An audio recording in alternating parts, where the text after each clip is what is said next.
Good morning. Good, good. Let's see. Let's get the view right. Here we are. Yes, Something both in stripes. strange that something worked. So many things haven't been. I know. Yeah. You too? Oh, yeah. What is it? God, Well, it's the world is not the way it was. no. Yep. It's interesting. I wonder what realm it is that is like screwed up. So many realms. Yep. Yep. Oh, So did you and Robert talk last week? Were you yes. able? Oh, good. Okay. Yeah, and actually I taped it, Okay. and I don't think I've sent you the tape. I think I intended to send you the tape, and I still have it. I know where it is.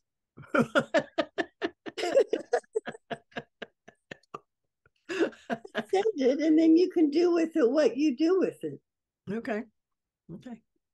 Yeah, because it was good. I love to talk with him. I know he's amazing. He is. Yeah. He's wonderful. Do you know if he's coming to today?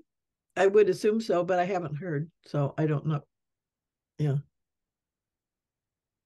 Boy, Yeah.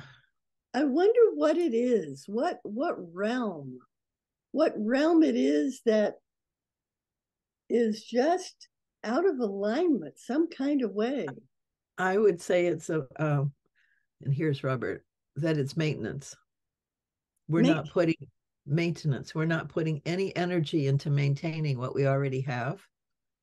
And any energy we get, we go into new stuff and we just leave the old behind. And everything needs maintenance. So good morning. I just finished my breakfast. Aha. I'm eating lunch. Hmm. I've got my tea. Yeah, I need to get tea. I almost went to do it, but I didn't. So I will get it later. So Robert, is your breakfast yummy? It's lunch. Lunch here. Oh, Yeah, it's a good that, sandwich. Yeah, I'm 3 hours ahead of you. that's right. Yeah. Yeah. Hmm. Oh, it feels good. I feel good to be connected with the two of you. Good. It almost brings tears to my eyes because it's a touch of sanity.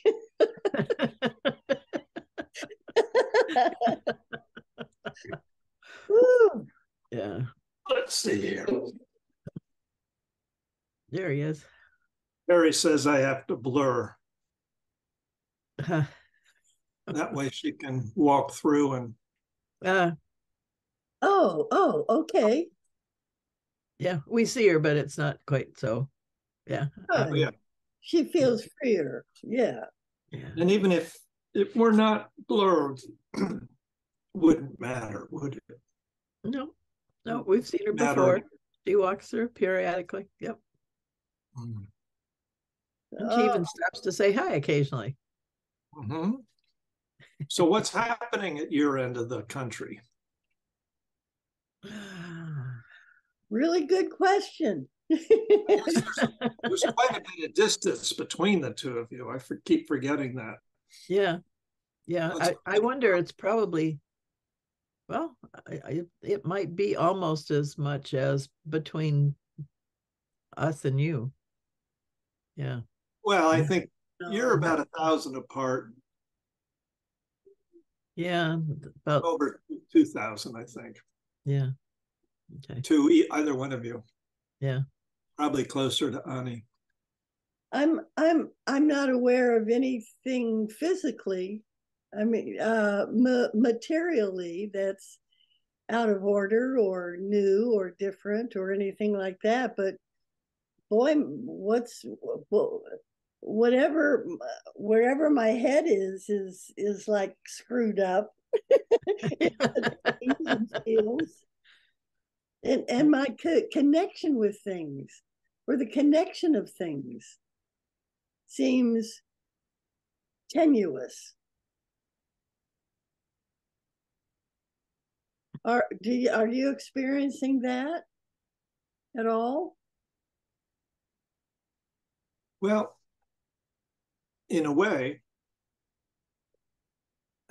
maybe not what you're thinking of, but I was walking along the river. There's a large river that runs through at least part of Atlanta, the Chattahoochee, and there used to be a railroad that ran right along the river, which has been pulled up, but it's become a walking trail. It's really nice.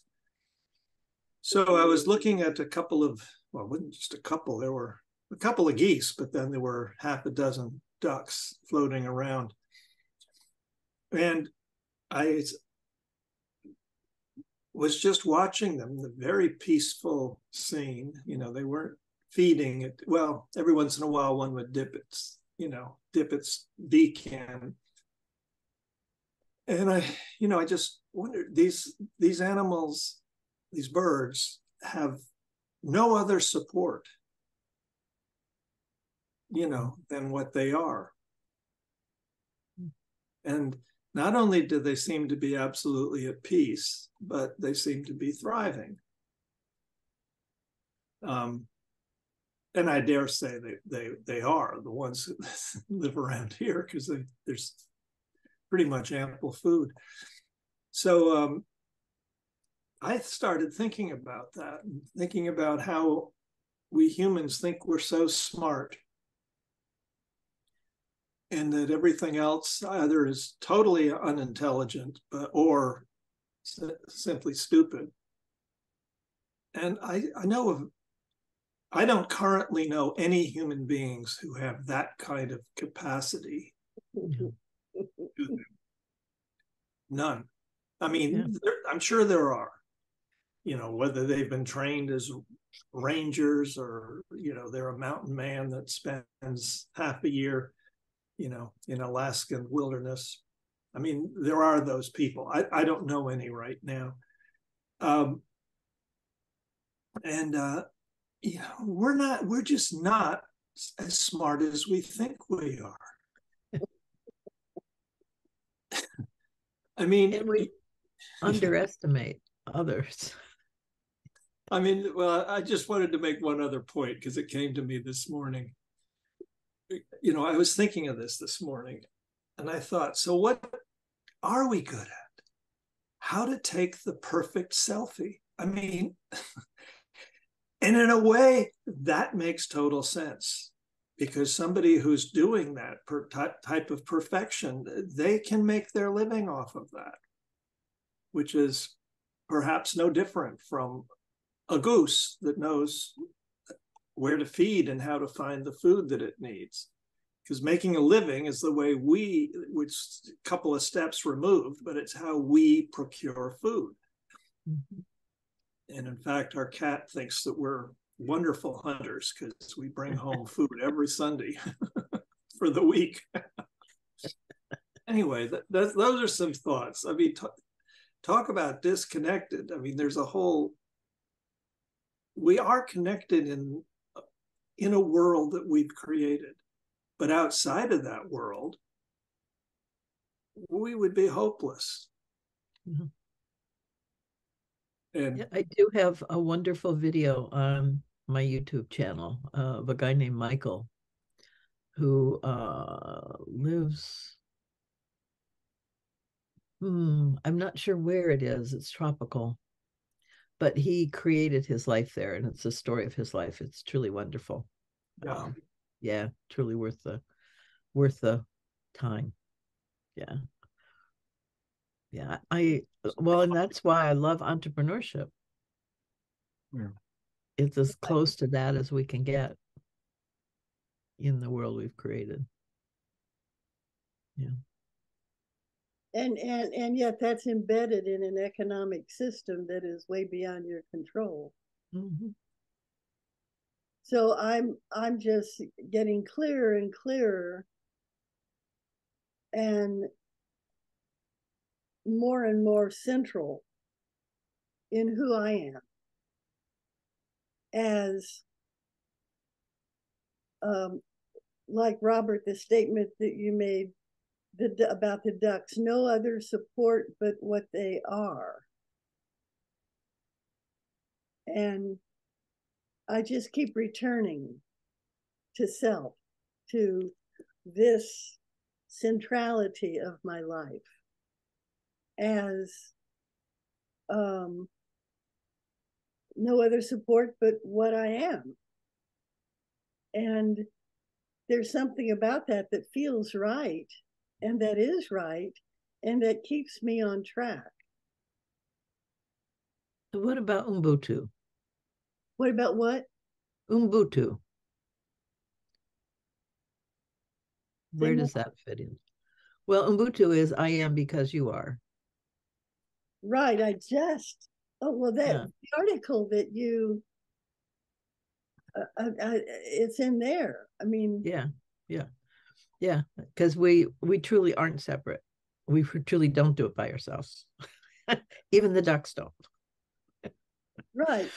It is all this interconnectedness, and it's that in systems it's a tight loose kind of thing where it's both independent and individual and connected and community at the same time, and we tend to do either or instead of both and, but it really is about both and. I mean that that's the magic actually, is that independence and that agency and all of that personal possibility is embedded in the relationships that you have with everything else. And the two are incredibly intertwined. Absolutely. Interdependent. Yeah. We co-create life together. And it's essential to me that in my interdependence and co-creation, my agency is centralized in me. Mm-hmm. It has to be. That I have agency, I have the responsibility for me, and taking care of that, it creates a balance that other people either can or cannot do or don't enter into their own centrality, their own agency, their own self-reliance. And yet every choice I make affects everything, just as every choice you make does. Yeah, it's a wonderful dance. It's really a wonderful dance. But I do see one problem, one issue. That is that the geese and the ducks, they coexist quite nicely together. I've seen that quite often there. And the way they live among the fish, that, or whatever it is they eat, that could be seen as a wonderfully interwoven relationship. The human condition, the human world, the human structure is similarly, absolutely interconnected, as you say. The horror of it is that it's totally disconnected from that natural world. So I guess if we're going to be precise, that's the way I would, it's disconnected in the sense that the relationship is seen as extractive, Well, it's only one way. Yeah. It's only the reciprocity. Commodity and, those recipients who benefit from it. This will, if it continues, this will doom the human race to elimination. but Right. we might take most of the rest of the living world with us. I don't know. Well, the current living world. Yeah. Yeah. I mean, because even that will continue and then evolve, because that's happened in the past. Right. So, yeah, it's an interesting proposition to just get a sense of where we are. I think it's very important for people to understand right now. Yep. It didn't have to be this way. No, no. There are other cultures where it isn't. Yeah, that reciprocity. I mean, the giving back is where we fall short. We take, but we don't give back. And if we gave back what we took, or in equal measure to what we took, we would probably balance a lot of that out. But we're just a long way from that. And part of that for me, it has to do with respect. We don't respect the other. Well, It's our less than economic some. system is totally out of alignment with nature. Mm-hmm. You can't put one in and take two out.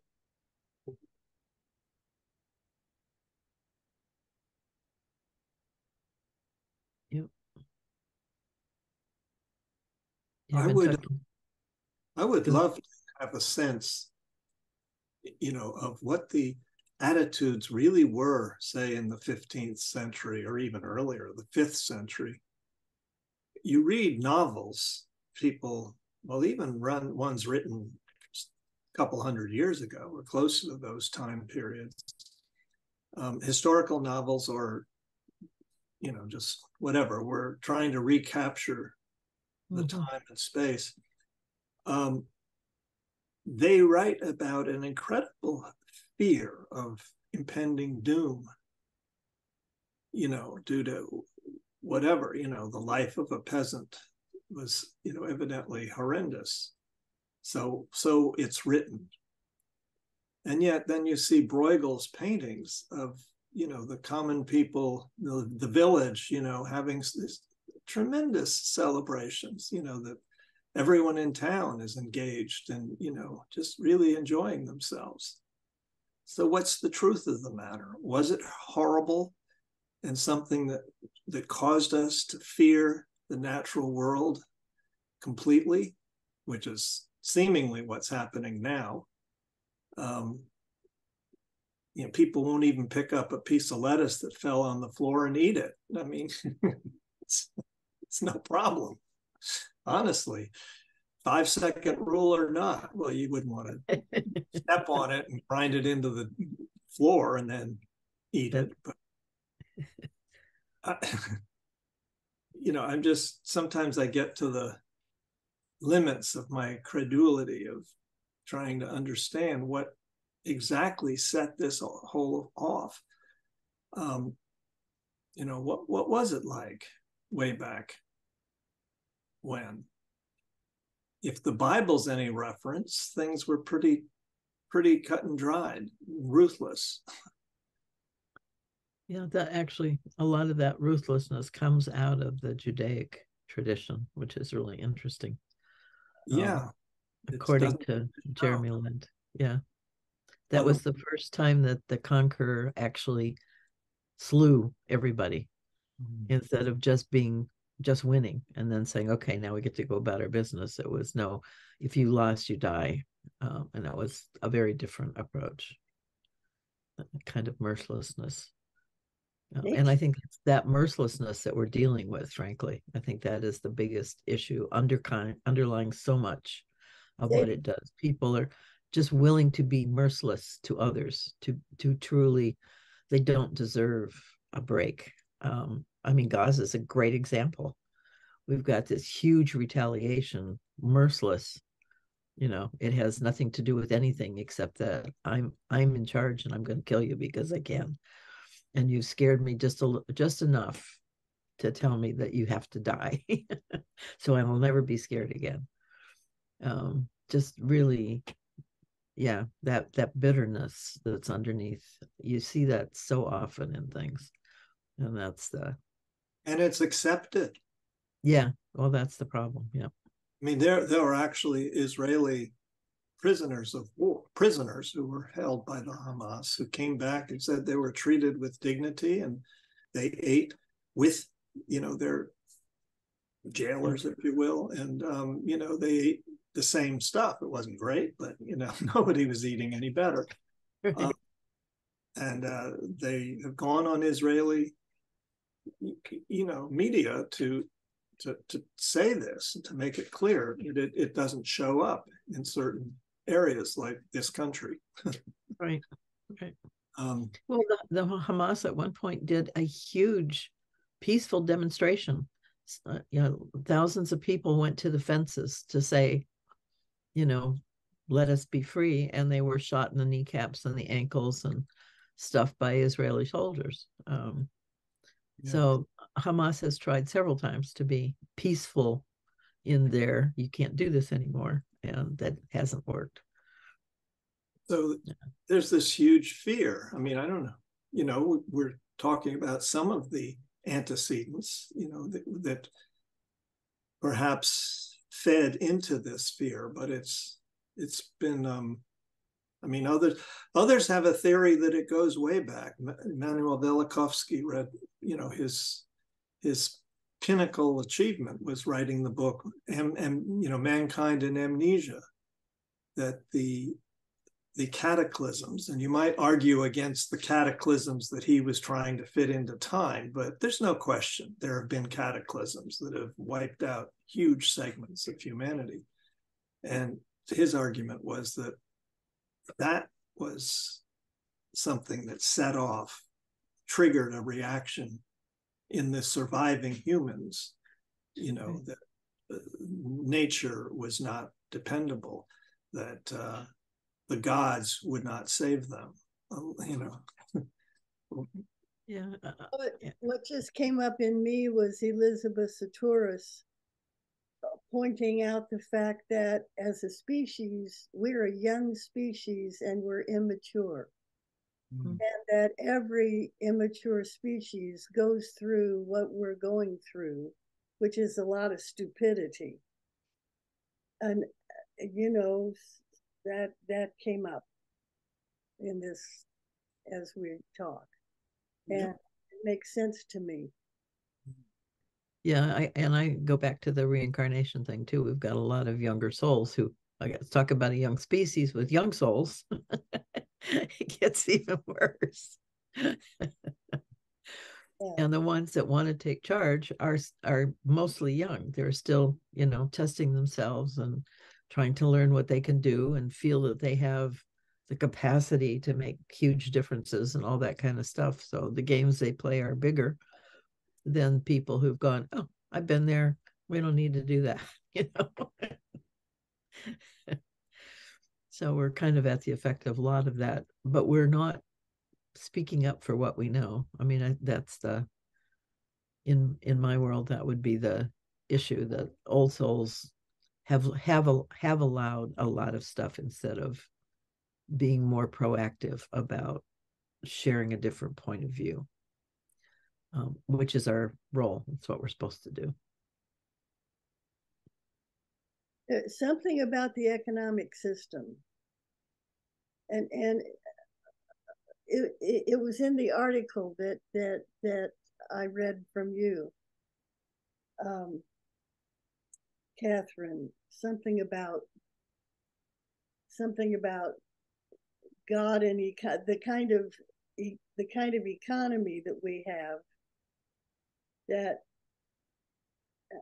I don't know what I can't pull out what it is I'm after here. But it has to do with a belief system that somehow our belief system in God and the economy that we have has a very strange, weird, dysfunctional nature to it. Because capitalism doesn't work. It doesn't work. It's not sustainable. It's not about profit where you put in one and take out two. Well, it's like interest. Yeah, interest is destructive because it's just like that. You're putting in one and you want to take out two. That's what interest is all about. You have to pay back more than you took. So it's extractive. It requires you to do something extra because the normal range of your behavior wouldn't produce that extra. So you have to go above that in order to pay back what you've taken out in terms. And somehow that has become our approach to things, our belief system, how we think the world works. Yeah, it's a bastardization of generosity. I mean, because the earth is abundant. She overproduces, and that's different than taking more. She overproduces so that everybody has enough. And somehow, to me, it all comes back to our relationship with ourselves, that each of us. Yep. And I like the feeling of being self-sufficient, even though I'm not, self-sufficient, but still, right. I'm certainly self-responsible. Right. Nobody else is responsible for me. So there's agency in that. Mm-hmm. There's clarity in that. Yep.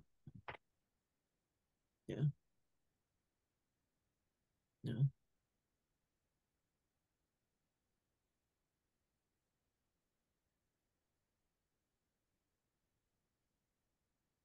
And how to make that pervasive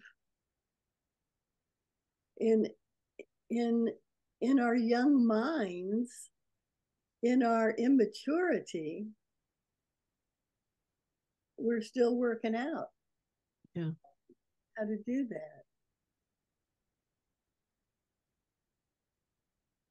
And the misunderstanding of that, when you tie a misunderstanding of that, which is I get to do what I want instead of I'm responsible for myself. I'm going to make the world do what I want. That's how I see my responsibility.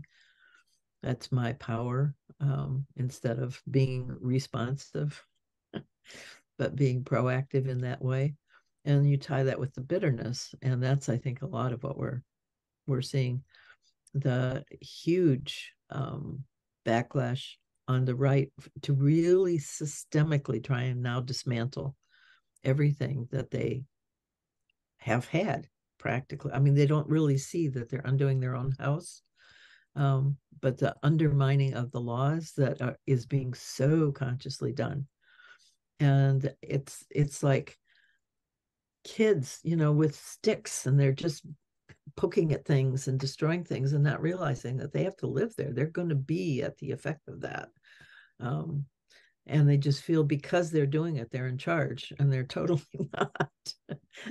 Even if they destroy it, they're not in charge. They've destroyed it, yes, but they're not going to be in charge. Yeah. And it's such a young approach to life. That's just totally. Can only remind me of boys I knew when we were growing up. I mean, as teenagers, middle school, even, boys who would just throw a complete fit, whenever they weren't getting the outcome that they wished to have, and either at somebody or just, in general, just throw a tantrum. Mm-hmm. And luckily, we didn't have guns in those days, because I'm sure boys are still doing the same thing. And if they have a gun in their hand, they can do a lot of damage. Yeah. And in a sense, we've given someone like Marjorie Taylor Greene, a howitzer in her hand, by having all of these social media facilities open to use in whatever way you want to, right, wherever you want to spew, it's available. And Yeah, we've really created a situation that is not being used to the best advantage for humanity, for the commonality of us all. Yeah. It can be used either way, obviously. Yeah, she should get a timeout. I know. Just be put in the corner to sit and think about what she's done. Yeah, and there's so many. I mean, it's not just one or two.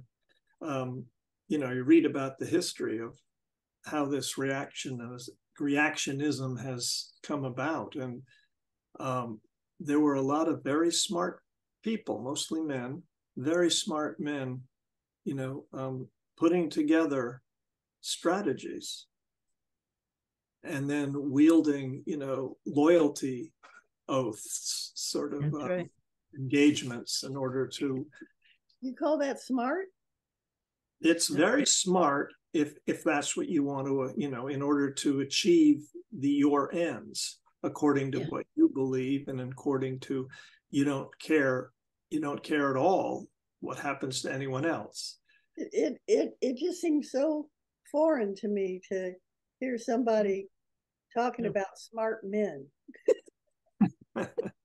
Well, the thing is, I mean, my point is that I do think about, you know, how this could possibly be, because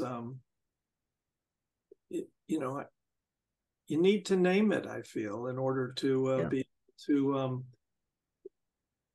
know what you're working with. What do you mean by smart? Well, there's a cleverness in what they do. There absolutely is. There's a strategic approach. I'm trying to think of the guy who had a contract with America. He was in the House, I believe. That was Newt Gingrich. Newt Gingrich. He's exactly the one. Newt Gingrich was a member of Future Society.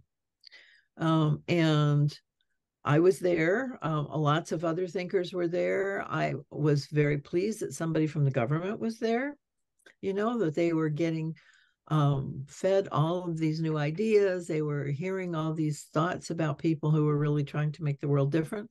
And he was there to try and figure out how to stop it. And so that's what he did. So he went back to the government and he started to undermine. So he passed laws under the guise of balancing the budget that they didn't have help reading all of these laws. So they don't have staff to read the laws and tell them what the laws say. They have to go by what they're telling each other is in the laws, and they're not writing it.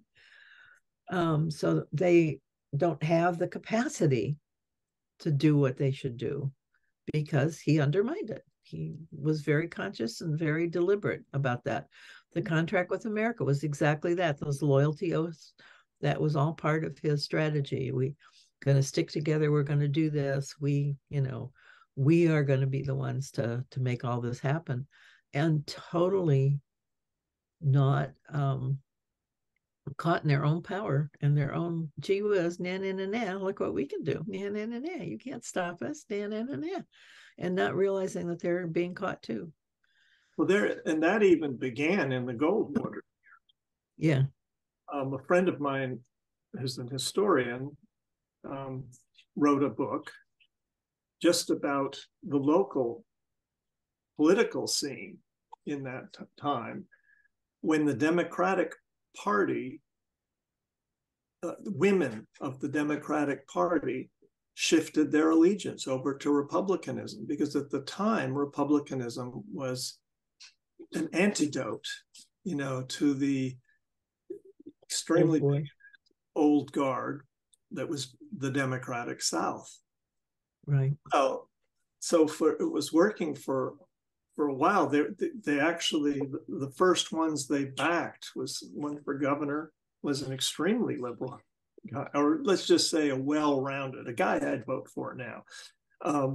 And this women's Republican group that was starting up here in Atlanta, you know, backed him and didn't win, but he came very close. Well, in order to go on to the next thing, they were Republicans, remember. So they got behind Barry Goldwater, but their degree of the sophistication of their approach, the degree to which they had created this network that could just get the women, galvanized and very quickly. Suddenly, these women were teaching these strategies, these stratagems all around the country to Republicans. Mm-hmm. So it actually began, according to my friend, from a good, a good ideal, to bring some change, and not necessarily liberal, but encompassing of the best for humanity, which was evidently what they were talking about at the beginning. And over the 70s, it got completely distorted. Then we got Reagan. Yeah. So, yeah. And, well, they're incredibly that go way back. Yeah. We have the Washington Policy Institute here.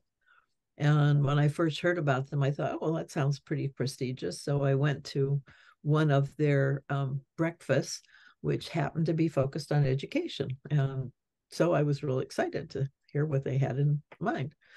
And they were talking very much about charter schools. And so after the presentation and the talk, I said, well, so what happens to the kids that are not in charter schools? Certainly they need an education too. And they all looked at me like I was from outer space. How did this person ever get in here? I mean, you obviously don't understand what we're talking about. And they would not let me talk after that, because that's not their intent at all. Their intent is to siphon everything out of the public school system into charter schools and put their kids in charter schools and screw the rest of it. Yeah. I mean, they have absolutely no interest in the public school. It needs to die and go away. I don't know what they figure people are going to do, but they don't care, because they'll be in charter schools. They can afford it. It was just, and they have very sophisticated material.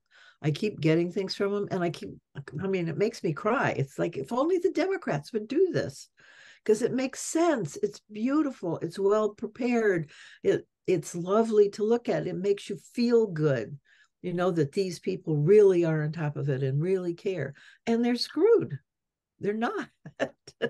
Their premises are all crazy, but they present very well. And if you're not astute, it would make real sense. If you don't really understand what they're trying to do, it makes perfect sense. Yeah. It makes perfect sense. Yeah, it's like the example I gave of the Republican women. Well, it turns out there were 2 or 3 very powerful and active Black American groupings, and they joined forces at first, and they turned Republican. Because that was the only way to get anything done. I mean, the Democratic machine was absolutely biased. Right. So part of that story was how the Black contingents, so the groupings, simply got forced to the side, because the white women were definitely prejudiced. There was no question about that. Well, they weren't giving that up, but they were, so they were halfway. Their vision was always halfway to what might truly be beneficial to the whole. And that's, of course, always the choices are made all along the way according to such beliefs and choices, until you get what we have today, where it seems like the whole thing is just reactionary. Yeah, but they're still very astute in their reactionary. I mean, that bitterness is just, it really drives so much. Just looking at the legal things that are happening, it's really, really scary. Really scary, trying to go back to the 1800s and say, this is the law then. And if you never took it off the books, it's still the law. So even if you decided it wasn't and you created another law to gut that, it's still the law because it came first. So we can go back to those laws legally and trash everything we've built since then. And they're very, very astute at that.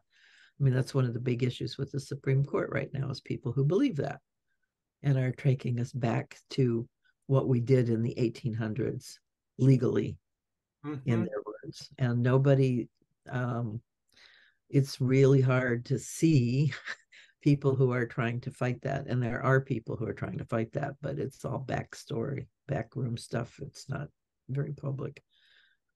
Yeah. I mean, there's just so much twisting of the law too. We're not doing a good job of stewarding our well-being. No. Individually, person by person. That we're not doing that. And that's our job. That's our primary directive. To me. Yeah, I think the young folks are, I mean, they always have tried to work at that. I mean, I remember my generation was certainly hell-bent on doing that, but we didn't understand how to, because we were still caught in the system. And younger folks are now really trying to work outside the system. There's a lot of that. Yeah, there is. And yeah. There's it's just not represented at all. For instance, it's outside the system. That's the point. Yeah, right. But last night I was made aware of this this program that was carried out in out of Haifa in Israel 5 years ago. 3,000 Israelis, Palestinians, and this was from children up to, you know, old age, all ages. 3,000 learned the words to a song. Yeah, yeah. They learned it in English and they learned it in Arabic. Yeah, and there were 3 languages, weren't there? And there was another. Yeah. Oh, and of course, you know, Hebrew. I couldn't remember. I was going to say Jewish. Hebrew. Yeah, and you know, it just goes to show, you know, that they all sang it together with almost no practice, but everyone just they'd been practicing on their own, but no combined practice. And it's quite glorious. I mean, we'll probably use it as an entry into one of our, you know, presentations some week coming up. It's very moving. Yeah. This was only 5 years ago. That it's an indication that's managed to squeak through the noise. That wait a minute, we haven't always been, you know, festering in this, you know, maelstrom of toxic waste, you know, that is the way we see it, you know, on the main media. Well, there's water issues in Gaza too that they've actually come together on. They have to come together on, because there's problems at upstream that flow into the downstream, and if they don't work together, they're not going to solve that problem, and they have been. So there are spots there, you know, but it's that bitterness that just is, I don't care, you know, I'm mad about this and we're just going to do that. It's just, yeah. Well, the whole West, yeah, in Israel, there is such a, I've only been there once, but it was an eye-opener. It was an incredible visit. We just between Tel Aviv and the Gaza Strip, there's another town that's sort of it's close to the, you know, to the Gaza city. Lebanon? It's a small town, you know, a small town as opposed to one of the cities. And so friends of ours invited us to meet there, and there was a gathering of Palestinians and Israelis. Now, this was in the late 90s, but even then, I mean, what we were sharing together, was, from the heart, and absolutely, you could have said there was agreement of where we wanted to get, even if the means of getting there differed, of course. But even then, I was asking, could we go to Palestine, or down to Gaza City, and they said no. I mean, we would love to have you come, but it's not safe. And that same trip, just taking the bus in from the main airport, my friend and I took a city bus, and it was pretty much full. And then at one stop, a young man got on, and he was very humble, seeming very humble, but he was an Arab man, and you could feel the whole bus became agitated. And within 2 stops, some police got on the bus and ushered him off. And so this is the first time I'd ever seen teachers carrying AK-47s or whatever they were carrying, Uzis, on a class trip. We're hiking in this ravine, wilderness ravine, a park, in Israel, and this group went by, and before and after was one man. It was a man carrying an Uzi.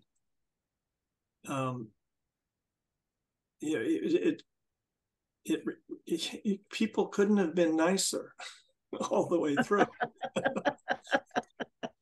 And yet we're dealing with something all the way through. And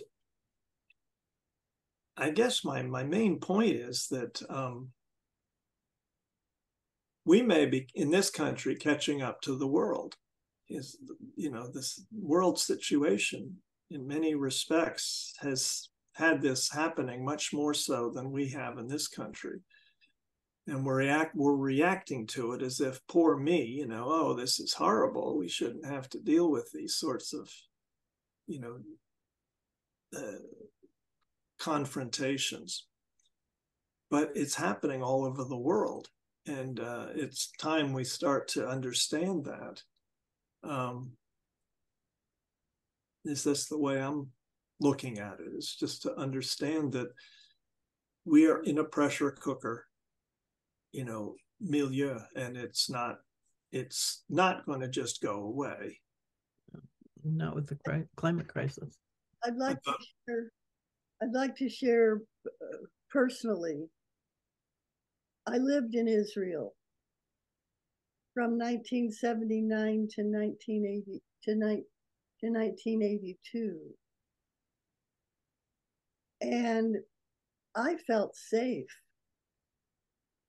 because the citizenry were monitoring, and there were soldiers also around, and we all looked for, if some package was sitting somewhere on a bench, we would give it our attention, and I don't remember what we would do, but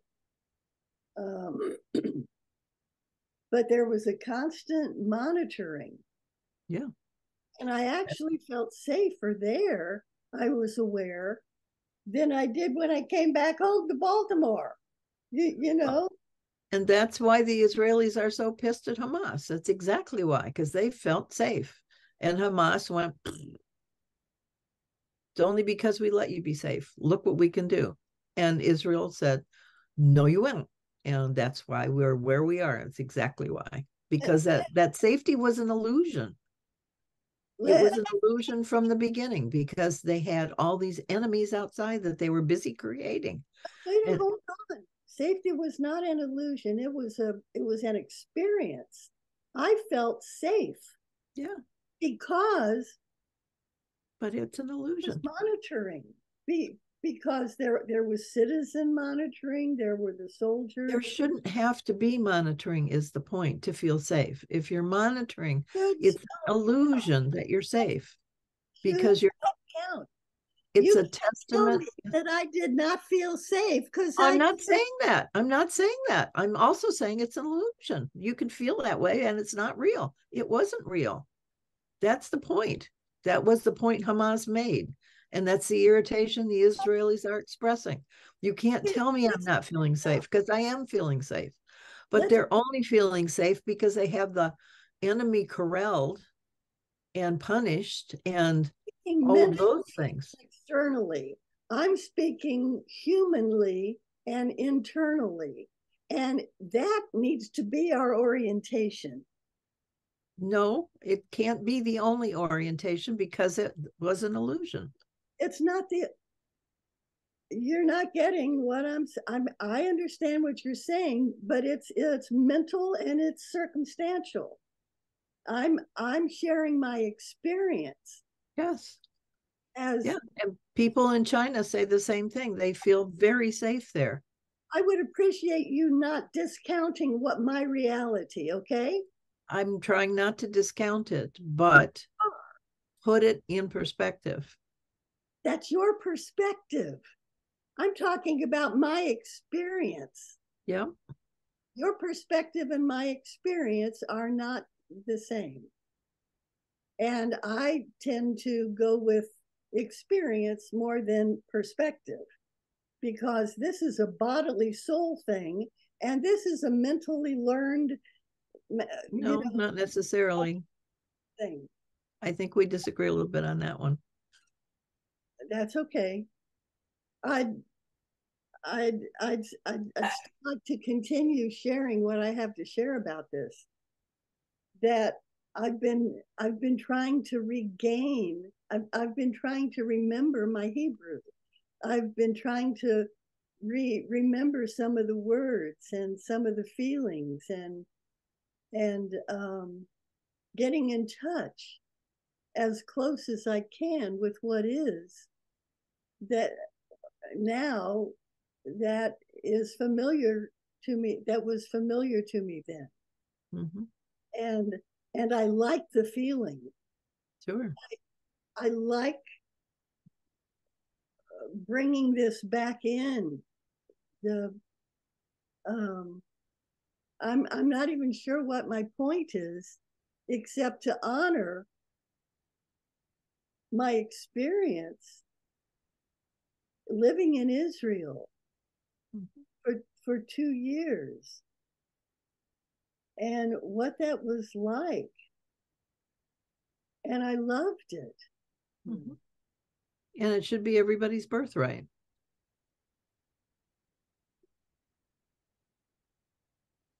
That should just kind of. Well, perhaps another way to look at this, Ani, is the experience that I had in New York City. I lived there 1970 to 73. You know, I felt very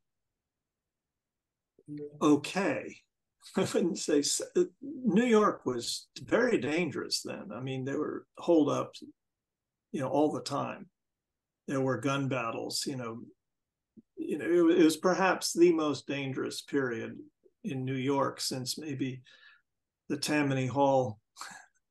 That was pretty rough in the early 20th century, but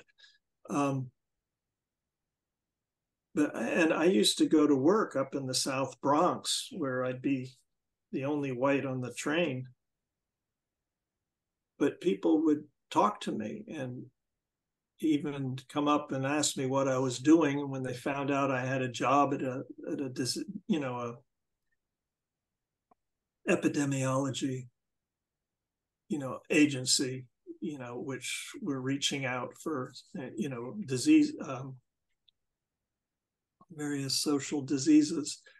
They'd say, well, this is important work, so you be careful because we need you to be here, that sort of thing. It was possible under those conditions to feel perfectly safe, but never to the point where I could not stay absolutely alert. Absolutely alert. I mean, that was the difference, but there was enough of a surround that I felt safe. That's right.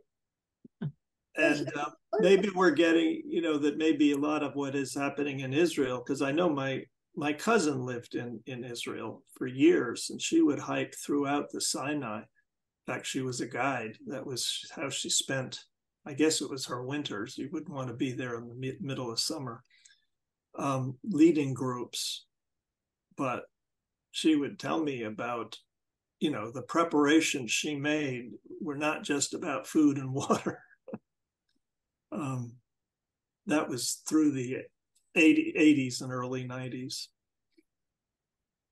Oh, and I have a story from Detroit. So I lived in Detroit in the, 70s and 80s.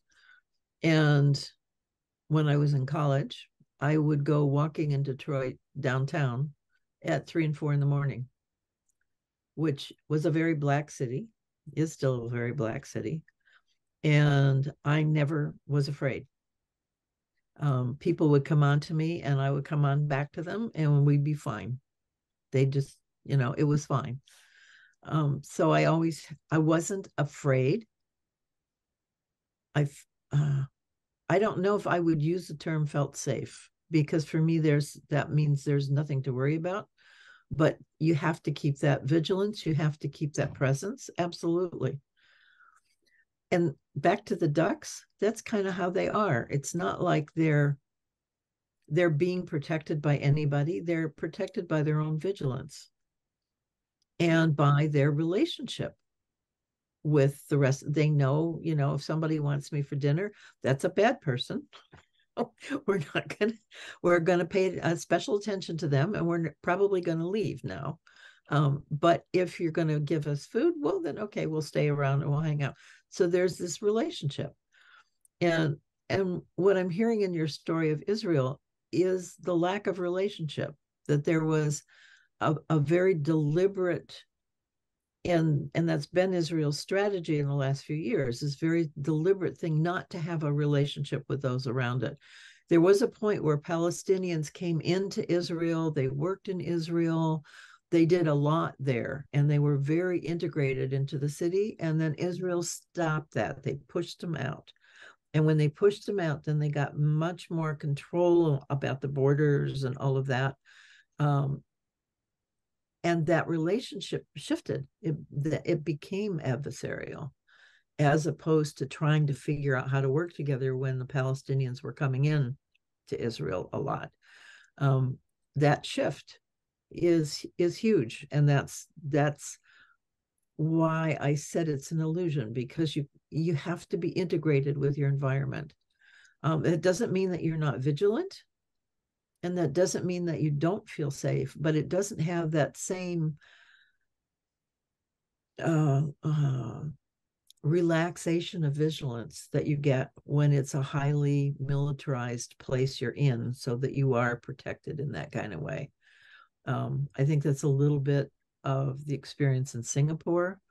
They've got these horrendous laws. If you throw gum on the ground, you can go to jail, so people don't throw gum on the ground. It's a very clean city, and you feel safe. It's done differently because there's real teeth in those laws if you go outside of what's the prescribed behavior. So within that cage, you're safe. If you go outside of that cage at all, you're not safe. It's just, so it's, I think it's something that we're dealing with as a species, trying to figure that out. And we've got all these strategies that we're playing with in different places, and they just have consequences. So the question is, are those consequences really sustainable over the long period of time? Yeah. To me, you have an external perspective, and I'm cherishing the experience, the internal experience. I absolutely understand how you would. Absolutely. How I am even today in Santa Barbara. The other night, I went out like at 10 o'clock at night, everything dark, and I just went walking to the mall, you know, and I was aware that I was a woman alone by myself walking at night in areas that weren't lit well. And I enjoyed the hell out of it. It's like, yeah, I mean, it's like I have agency. It's like it feels good to be in situations that my agency sharpens. I mean, it feels good. Mm-hmm. So that's what. Yeah, that does change. I can barely walk at times right now because I'm dealing with things with my legs, and so I'm very aware that there's certain places, certain situations that I should not get myself involved in. One is crossing these 4-lane highways that we call city streets. It's real. Because nobody's really watching out for pedestrians. But the other is, I'm going out at night, I'm constantly vigilant because I know I can't run away from anything. In New York, that was no problem. I was very fast, actually. No, I mean, let's face it, you're always aware of the different, external factors. Mm-hmm. And the internal, in a way, depends on them. That sense of safety. I can run like hell. Okay, so that gives me a certain sense of how far I can take my agency, and that's not true anymore. Yeah. But there are other things that give me agency. For instance, my ability to see and understand situations so that I can turn away before anything happens and choose to do one thing rather than another. So I don't know. I think they're interrelated. I think we do have to be very alert to the world. Yes. At any age, and no matter what the internal experience is, we have to be very alert to the world. But in those situations where I have been life-threatened, I had kids come into my store one night. There were 3 or 4 of them, and they realized I was all by myself and that they could be malicious if they chose. I had a guy pull a gun on me and my date in a parking lot. And in both of those situations, my agency was inclusive. Had I used my agency to feel the need to protect myself by denying them, I would have been vulnerable. It was the inclusion that kept me safe, and the inclusion that offered the opportunity for one boy in this group to say, all right, we can and get everybody out of there, because he was willing to do that. And that because he felt included and because they felt included, they didn't feel like I was protecting myself from them. Beautiful. They were open to being in a relationship. Nice. And I think that's the lesson. I truly do. I truly do. Great. Yeah.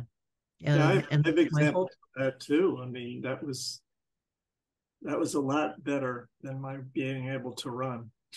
Yeah, exactly. Because running just prolongs the possibility. But that's my point around Israel too. That's exactly my point around Israel. But enough people in a society have to have That's right. that Well, state of mind, or it's not going to work. that's right. Well, and the Because, government has to, the processes and all of that has to be. Yeah. It's not a simple thing for sure. I mean, that's the tension that we're seeing, that the people there are often quite able to get along and appreciate each other. And then they're caught in a system that makes it really impossible to actually do, because you still have to watch your friend who happens to be on the other side, not able to do or go or be with you in certain situations. That's just the way it is. So, yeah. Yeah. Some of the stories, I mean, it's just, yeah.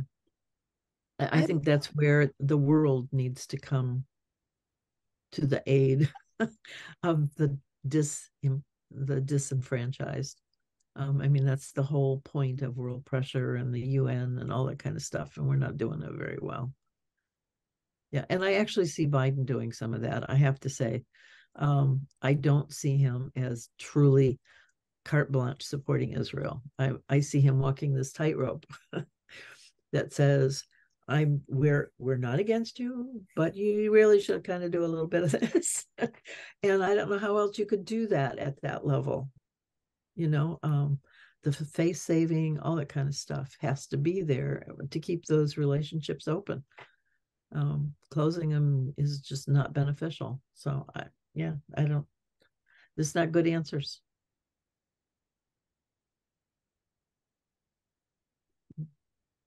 I don't know why, but I want to say every time I step out of my door, I'm aware that I have a relationship with my environment, Mm-hmm.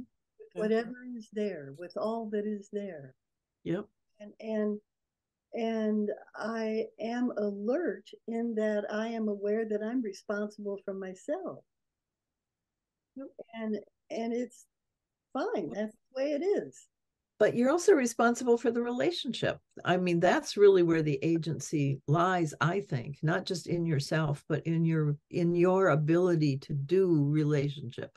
And that's what keeps you safe, frankly, is exactly. that. Exactly. Yeah. And taking that responsibility works. Yep.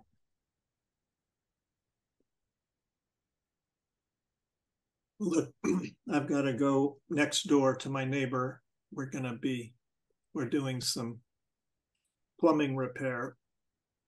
So I've got to get over there. So I missed you last week. It was so good to be all together again. So. Yes. And I think this qualifies as a shared deep dive. And I'm grateful for it. Yeah, me too. Always. Bless you both. Yep. Hopefully see you next week. There is one thing that might come up. Okay. I have to have almost a whole day at this job site, and I don't know which day it's going to happen. So Friday Robert, was a possibility. Do you know the book You Can Heal Your Life by Louise Hay? I've heard of it. No, I've never read it. You might want to get it. There's a list there that could be useful to you. She has a whole list of what her work was how the mind body works. And so she made all of these, this list of human issues, body issues, and how they can be tied to belief systems. What's the name of it again? You Can Heal Your Life.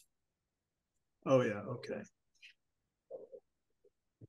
Yeah, I have found sometimes she's so right on. It's amazing. And it always is food for thought. All right. Thank you. I'll give that a look. Yeah, she doesn't cover everything always because the book is old. So she did her work before some of the things that we're dealing with came up, but she's really good in a lot of ways. No, these are old time things they relate to. Yeah.